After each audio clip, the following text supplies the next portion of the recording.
জাফলং এমন একটা জায়গা যেটাতে ঘোরার জন্য বিভিন্ন দেশ থেকে বিভিন্ন জায়গা থেকে পর্যটক সবাই ছুটে আসে দেখার জন্য। তো আজকে ভিডিওটাতে আমরা সেটাই ডিসকাস করব যে কিভাবে আসবেন, কত টাকা খরচ যাবে, কোথায় থাকবেন, কি খাবেন না খাবেন। তো আজকে ভিডিওটা এটা নিয়ে থাকবে, চলুন ভিডিও শুরু করা যাক।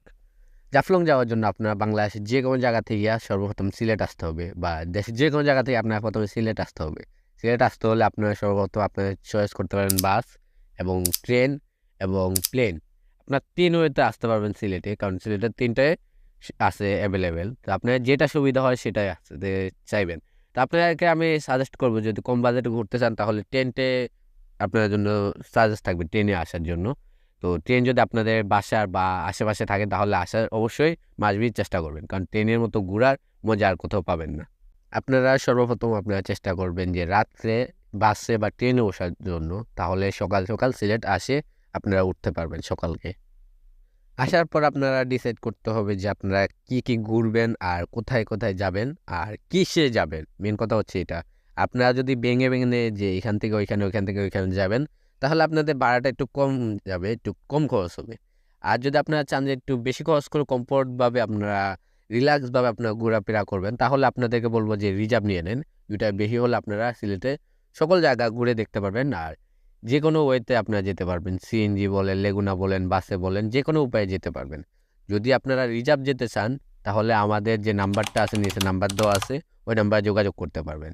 এখানে আপনারা যদি একটা জিনিস বুকিং করলে আপনাদের বেশি একটা সুবিধা হচ্ছে যে আপনারা যদি সকালকে ট্রেনে আসেন তাহলে আপনাদের ট্রেন স্টেশন থেকে আপনাদেরকে রিসিভ করে আপনার সকল জায়গা আরামসে আস্তে আস্তে ঘুরে দেখায়। বা যদি বাস স্টেশন থাকেন তাহলে ওইখান থেকে আপনাদেরকে রিসিভ করে সম্পূর্ণ জায়গা ঘুরে আবার যেখান থেকে আসবেন বা যেখানে আপনারা বলবেন যে আপনাদের নামাই দিতে, ওইখানে আবার নামাই দিয়ে সিএনজি ড্রাইভার, যদি আমাদের কাছ থেকে আপনি বুকিং করেন সিএনজি, লেগুনা, প্রাইভেট কার, যে কোনো কিছু।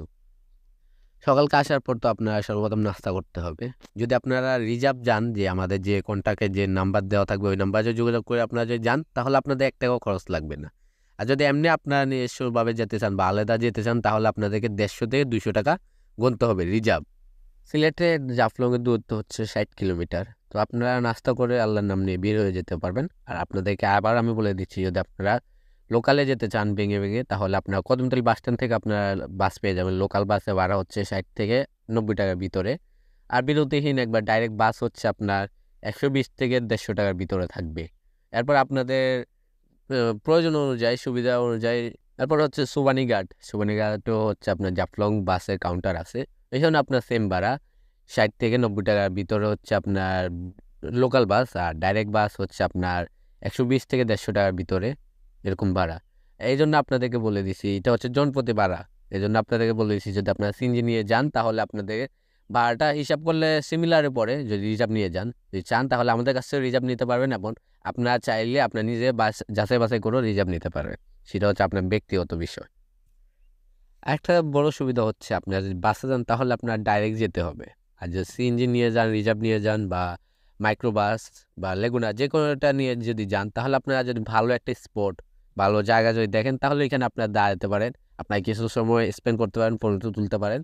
এবার জাফলং যাওয়ার আগে একটা ব্রিজ পড়ে, ওই ব্রিজে 2 রকমের পানি দেখা যায়। তো আপনার চাইলে ওইখানেও থামতে পারেন যদি আপনার রিজার্ভ নিয়ে, বা এমনি যদি আপনার অন্য কিছুতে যান, যদি বাসে যান তাহলে আপনি দেখতে পারবেন না।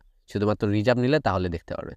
এবং অনেক স্পট আছে আপনার যাওয়ার টাইমে দেখতে পারবেন, অনেক সুন্দর সুন্দর জায়গা আছে। যেমন আপনারা রওনা দেওয়ার টাইমে হযরত শাহপরানের মাজার পড়বে, যেটা আপনি ডাইরেক্ট বাসে গেলে পাবেন না, রিজার্ভ নিয়ে গেলে আপনারা পাবেন। যদি চান তাহলে এখানে টানের মাজার জিয়ারত করে সর্বদা আপনারা শুরু করতে পারবেন।